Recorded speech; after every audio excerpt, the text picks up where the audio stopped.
Hello, everyone. Hey guys, welcome into the podcast. On today's podcast, we are going to be talking all about when you need to raise your standards. Of course, before we get to that, if you're enjoying this content, would you go ahead and hit the like button so it'll let us know if you're enjoying our content. And also, if you haven't subscribed yet, remember to hit the subscribe button because every time you do, it makes me smile. And if you want to support what we're doing, help us continue to do it, the best place to do that is over on Patreon. So a link to our Patreon is down below. So this concept of when to raise your standards, this is something that Coda and I have recently kind of tried to evaluate and gone through this process recently ourselves. And really the idea of when to raise your standards, being able to recognize that is kind of twofold. You first have to recognize that your standards are not at where they need to be. How to recognize that your standards are just not as high as you need them to be, and they're not at a point where it's continuing to drive growth. And then you also need to know, how do you go about actually raising standards? This is one of those things that, we've had conversations many times between ourselves that it can seem kind of confusing because you think, well, wait a minute, isn't this one of those dynamics where you kind of set it and forget it? And not really. No, this is something that definitely points to whether or not your relationship is growing. And so we'll kind of go into some details here about to try to help you know when it's time to raise standards and what do you do if you're starting to see, oh, well, maybe some of the things you guys are talking about is our need to raise standards, but how do we do that? And I think it's really important to note that these are not set it and forget it type of things, because I wish. well, because we are in relationship, we are human, we are developing, we are growing, and anytime you see growth, you're going to have to shift and change over time. You can't expect the standards that you set at the beginning of your relationship to still be applicable a year later. Should those standards still be in place? Should they still be met? Yes, but it should be something that is among many standards that you have then increased or added to. You shouldn't still be living under the same 4 standards that you started with in the very beginning, because as you start to gain skills, gain experience, and you start to master those fundamentals, then you can add on in order to facilitate the growth in your relationship. It's definitely, you brought up a really good point. It's definitely a sign that you are growing. So don't look at it as a negative thing. Sometimes we look at, oh gosh, we've got to raise the standards now, or we got to kind of rework what's going on in our relationship as a negative thing. No, this is a very positive thing. You've moved forward in whatever part that you're in your relationship, and now you can begin to get to the next level or to the next plateau, as we say. So look at this as a positive thing as we go through this. And I think there's really 2 ways that you can look at standards and see that they are starting to not be where they need to be. Either standards are being met and they're being met so consistently that there's no development, there's no challenge, right? Or it could be that the standards you have in place are just not being held consistently enough and they're starting to slip. So either one of those things can be true, and you just need to look and see where you're at and what is actually happening in your relationship. But I think the first sign that your standards need to be evaluated is that there is a certain level of complacency. Yeah, this is a hard one, I think, for everybody, because and we know when we're kind of feeling complacent, or at least I hope so. Everything's gotten flat. It's gotten bland, right? As a taken in hand, when I can notice that I'm starting to become complacent, it's when I don't necessarily fear the consequences, and I don't necessarily prioritize following through on the standard, or I don't think about it. So there is a certain level of intentionality that comes with being a taken in hand, and when you start to lose that intentionality, even if you're still meeting the standard, that's a sign that the standards just aren't high enough if you're not having to have intention behind your role. Yeah, and so you were saying that you almost you didn't say it in these exact words, but you almost don't care. Yeah. There's a level of that. And so that right there, head of households, is a really good conversation to have with your taken in hand, to say, you know what, I've noticed that I think you're getting a little complacent, meaning maybe not intentional, but you seem to just not care about the rules the way you used to. You just don't seem to have that same willingness to fall into line with those rules. Maybe it's time that we take a look at our standards. And that does lead to kind of the next point, which is like, you start to sense a lot of tension in your relationship, and complacency definitely leads to tension. Absolutely. Absolutely. And what is that tension? You know exactly what some of you just went, oh, I feel that. It can be as simple as you're in the same room, you haven't really said anything, maybe you're not even checking the rules, but something between you just feels tight. If the air in the room feels thick, you just can't explain this emotion. But instead of maybe wanting to embrace each other or to love on each other, you have the opposite reaction. You're like, man, I need to find another room to be in. That's the tension that we're talking about here. Well, and I feel like as a taken in hand, maybe this is just part of my personality, because I am a little more introspective. That tension for me is that there is a certain level of wanting to be noticed, wanting my efforts to be noticed. And I guess when the standards aren't high enough, or if you've become kind of complacent in your standards, then maybe that effort isn't being noticed because that effort really isn't being put forth. And it's just creating this tension of like not having the connection that you once had or that you are striving towards. If you don't have that connection, it leads to tension. It leads to just kind of existing within your relationship instead of thriving within your relationship. Yeah, it's that feeling that I've heard where you feel like you become roommates. Yeah. You know, and that's never a good feeling for a couple to feel like that you're roommates, right?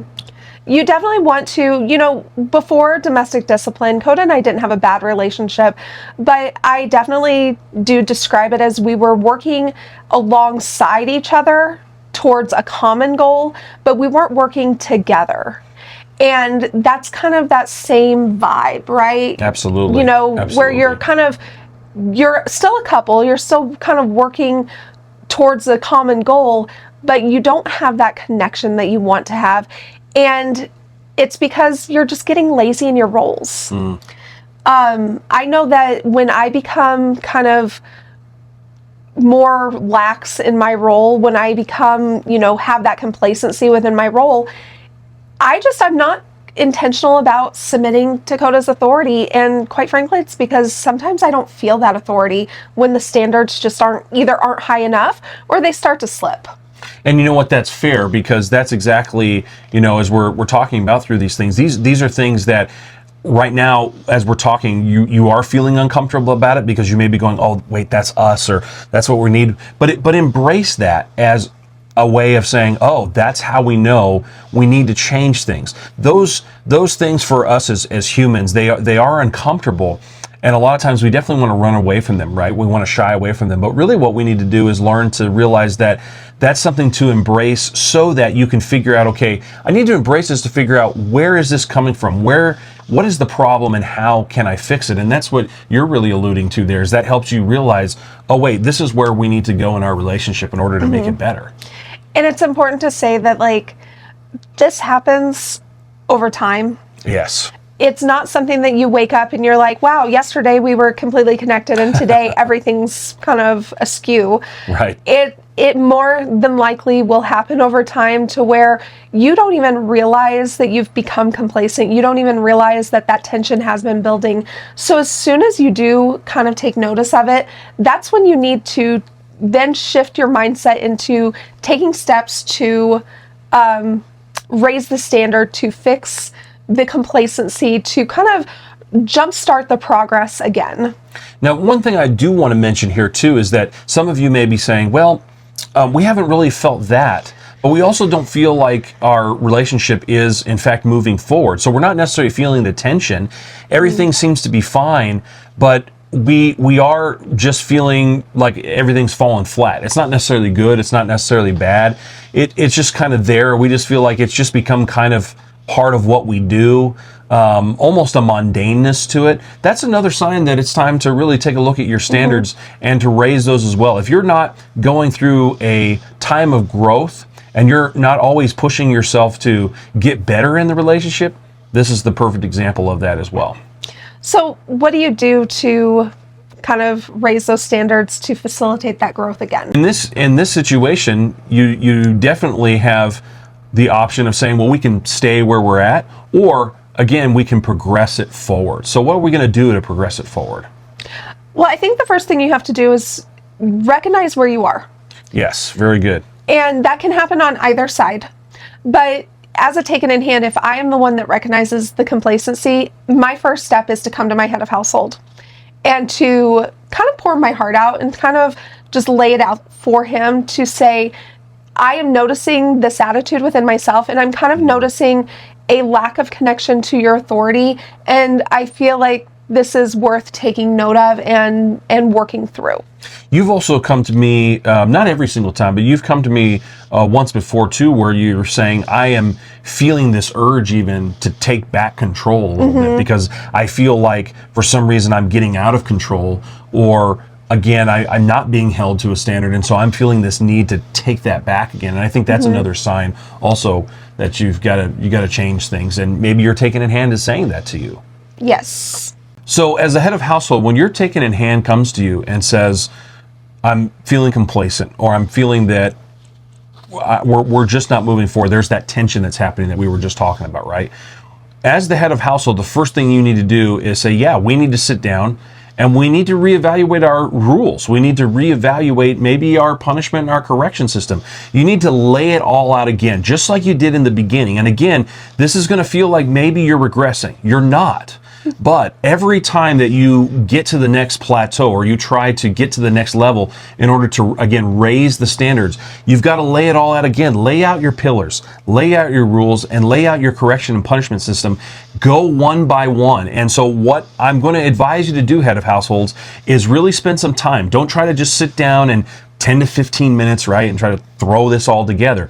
This is going to take time and it's going to take effort. But part of what this is going to do is allow you again to look at everything, to raise the bar, to be able to maybe make new rules, maybe take this through another set of conversations that you need to have.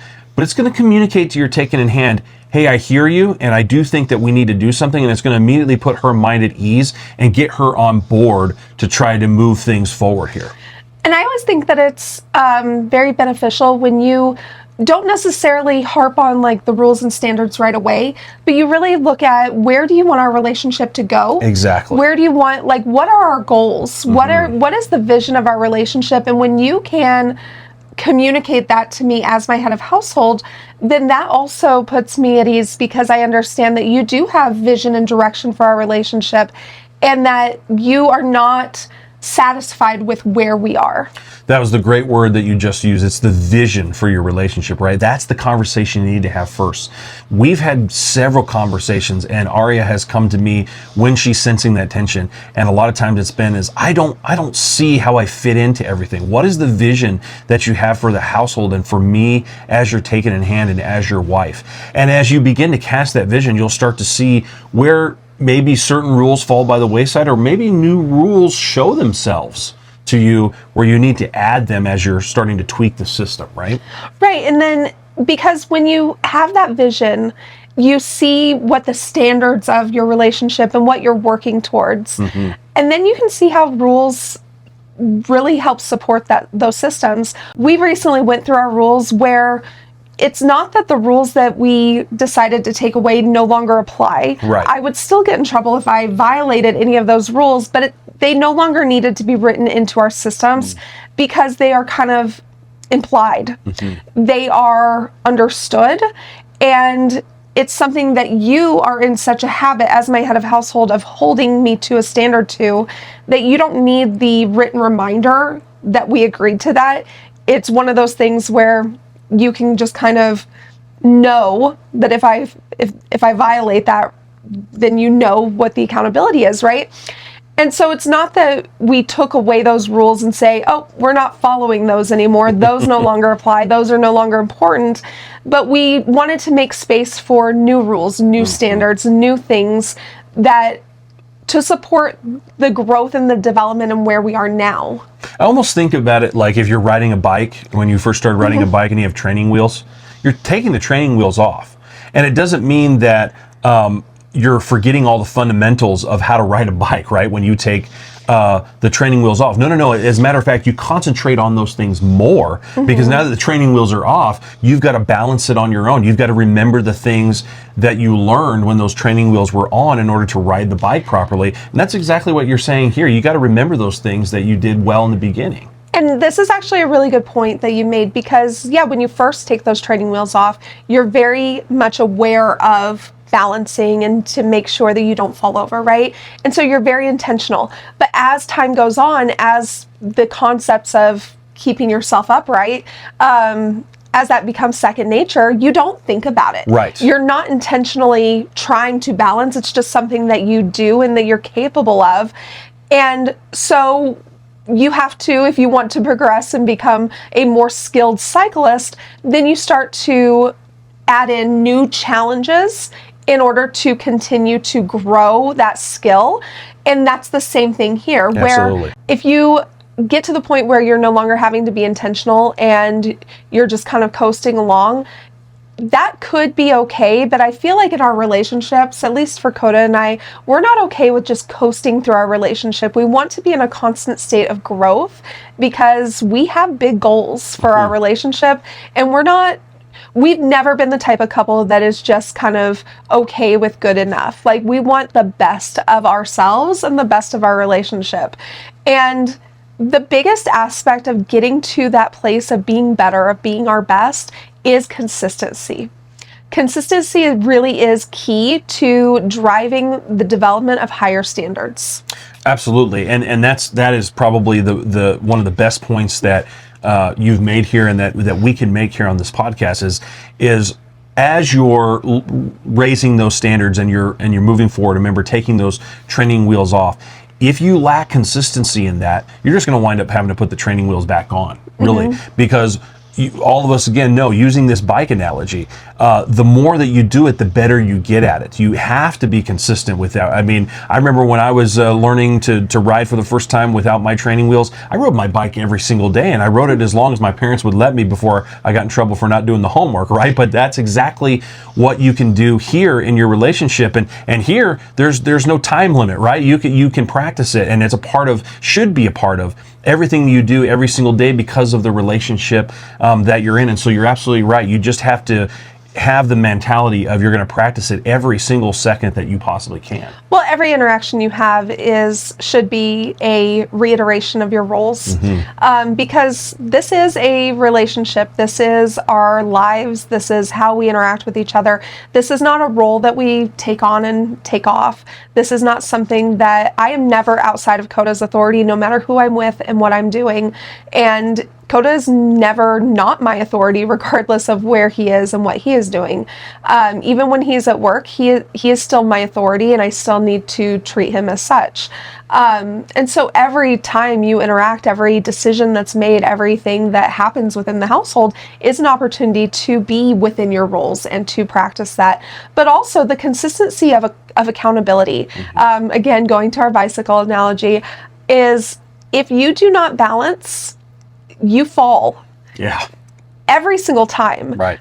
You will succumb to gravity if you do not maintain balance and maintain your momentum, right? That's right. And so there is a consistent consequence for not maintaining balance, and you have to have that level of consistency of accountability and of consequences when you are implementing new standards. You can't hold the consequence sometimes. It can't be a correction sometimes and a punishment sometimes, then go back to a correction. You might think, well, I'm following through every time, but if you're kind of bouncing back and forth between the severity of the consequence without, because there are some times where Coda will punish me for something and then it becomes a correction, but that's because of the extenuating circumstances around when it was a punishment. There might be times to adjust, but in general, as a general rule, you want to make sure that your accountability is consistent, that if it's a correction, that you fulfill the correction, and that if this becomes a pattern of behavior, I think the Coda gives me about 3 corrections before a rule becomes a punishment if I'm still struggling with it that much. But if once it becomes a punishment, then it's a punishment every single time. There is not this like level of bouncing between consequences, right? You have to have consistency of follow through. And, I really liked what you said earlier in talking about consistency. And this is something that, believe it or not, just recently occurred to me, is that it's not as if you put on the head of household hat and then when you go someplace else that you take it off and you put on something else. You constantly need to remember that you need to be in your roles, just like you were saying, when I go off to work, I'm still your head of household. I'm still holding you accountable. And head of households, you need to remember that's part of consistency is just because you're leaving and going to your job and maybe you're not around, you're taken in hand during that time, doesn't make you any less the head of household and doesn't mean that you're not holding her accountable to rules at that point, which is why we have check-ins and everything else. But that is part of the consistency that you're talking about. If you're finding that it's hard when you get home to get over into that role, it's because you're taking that hat on and off, right? And so you're losing the consistency when you walk out the door. And so that's part of building in the consistency, is realizing there's never a time where you're not in your role and you're practicing what you're doing.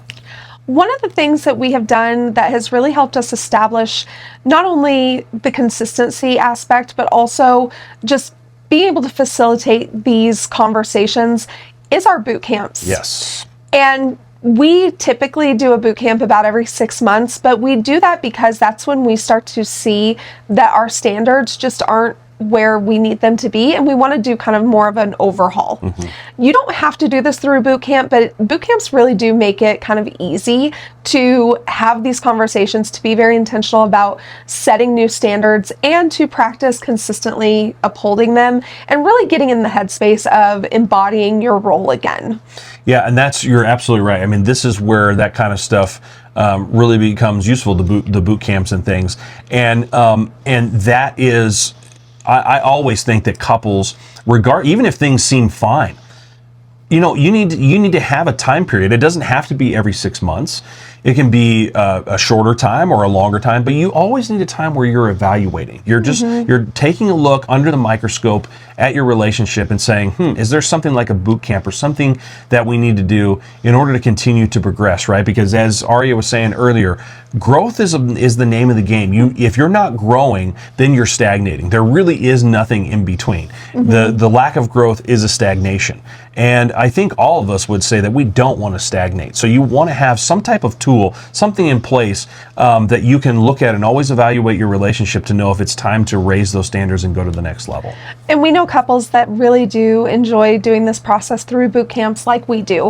We really enjoy going through boot camps to facilitate this process for us. It just gives us time to be able to just zone in and focus in. But we also know couples that they have never gone through a boot camp and don't really need to, because they're in constant evaluation and they're constantly evaluating their standards and having these conversations on an ongoing basis. So it's not that boot camp is necessary, but if you are finding that it's hard to facilitate these conversations on an ongoing basis, taking a few days to really go in with the intention of sorting these things out and putting new things into place in a way where you can really focus in and be completely within your role without outside distractions, boot camps really do help with that process. Absolutely. All right, guys, on next week, we are going to talk all about our recent boot camps that we've gone through this summer and kind of talk through that. But in the post show right now, we are going to continue this conversation. If you want access to our post show, sign up to be a YouTube member or a Patreon member. Links to all that is down below, and we will talk to you next time. Thanks for being here.